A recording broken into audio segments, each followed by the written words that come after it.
Over the past couple of months, you've probably heard about this one particular topic more than any other. It's absolutely everywhere right now. To ChatGPT. AI just keeps getting bigger, better, and crazier. AI will not be stopped. Now, this video is not about ChatGPT, it's not about Midjourney, it's not about generative AI, it's about AI automation. But just before I get into that, hi, I'm Gino Zambi. I'm someone with half a decade's worth of experience when it comes to delivering services online, ranging from website creation all the way to paid advertisement on Facebook and Google. Now, AI automation, why are so many people frothing at the mouth to learn about this particular topic? Well, for me, it boils down to two reasons. The first one is actually quite personal in terms of way back in 2017, I was an engineering student studying a few AI modules. I know, 2017, when you spoke about AI back then, people thought you were speaking about Skynet. Back then, when I was studying these particular modules, I was thinking this technology won't be available for a good few years. I was wrong. Things are developing way quicker than I thought at the time. That includes AI automation. And the second reason is that companies like Google, as recent as June, released their own AI consultancy service. So companies that want to incorporate AI solutions or AI automations, Google are now offering a service to do that. Of course, they'll probably attract more bigger enterprises, but what that means is that the smaller types of businesses, those SMEs, will be looking for people that can help them in terms of their own AI automation needs or wants. So in this video, I really just want to give you a bit of a lay of the land when it comes to the three types of tools I've been seeing that if you can develop will put you in good stead when it comes to delivering an AI service. Now, the first type of tool is an AI building tool. And what do I mean by that? I mean LLM applications. And what do I mean by that? Most commonly, you're going to hear about AI powered chatbots. So things like custom GBT, things like BotPress, Stack AI, which has a bit more to it. All of these can help multiple businesses in many different verticals. For instance,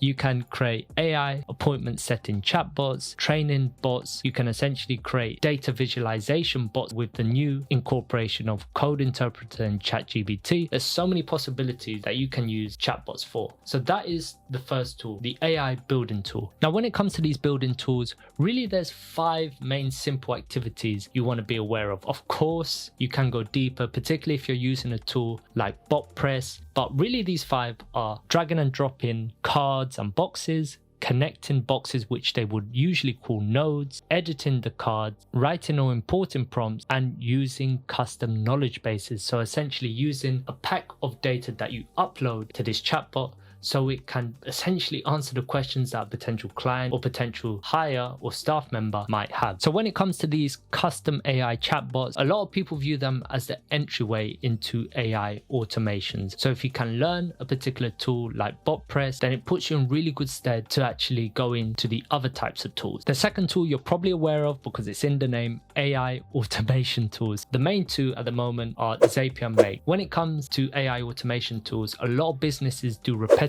tasks. A lot of businesses essentially do incorporate automations, and this isn't necessarily a new thing. What is new is the fact that tools like Zapier now incorporate OpenAI and ChatGPT into their automations. That is what makes it new, not the fact that you can do automations, it's the fact you can incorporate AI into your automations. Yes, it's all well and good to be able to create chatbot for businesses, but if you can go in a business and actually incorporate some automation flows, incorporating AI, that will make you more valuable. Fundamentally, these automation tools work on the principles of triggers and actions. They start with a trigger that waits for new or updated data, and once it receives that data, it performs an action. Now, the more actions you actually perform, the more complex your automation will become. Now, I know a lot of you probably watching this will be thinking, which one should I choose? Should I choose Make or Zapier? I'm still playing around with both, but one thing I've found when in terms of researching and comparing these two tools is that if you're already quite experienced with automations and you're looking for a more cost-effective solution, then you probably want to go and Make. If you're more of a newbie, then consider Zapier because it has more easy to use features when in comparison to Make. And the third type of tool is an AI development tool. Now, if you don't know how to code, you can still create AI powered softwares with tools like Bubble. Plus, if you get really good at Bubble, you can potentially earn a very good living just building Bubble applications. Personally, I'm not someone who is completely competent at Bubble. I don't want to come across like I am, but it's something I'm looking to learn because I see the value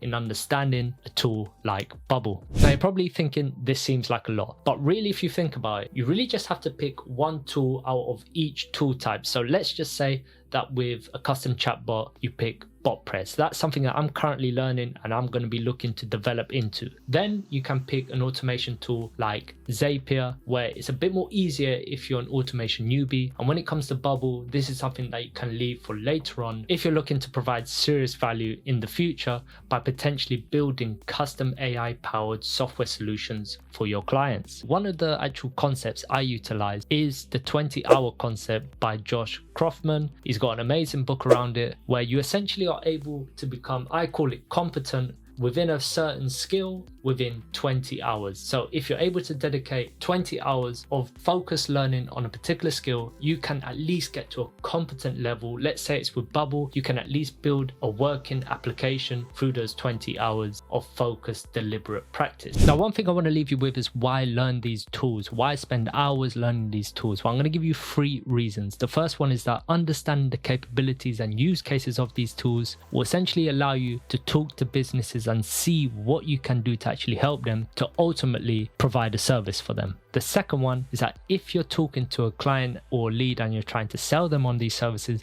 if you don't know much about these tools, then how are you going to go about actually convincing a client that you can generally help them if you don't know how to do a particular Zap or you don't know how to utilize BotPress, for instance? And the third one is that if you're looking to develop this into a bigger business, then you need to be able to vet contractors, employees that you take on, that they actually know what they say they know, that they don't tell you porcupines. So hopefully that gave you a good overview of the 3 types of tools you need to be looking to develop if you want to go down the AI service-based route in terms of AI automation.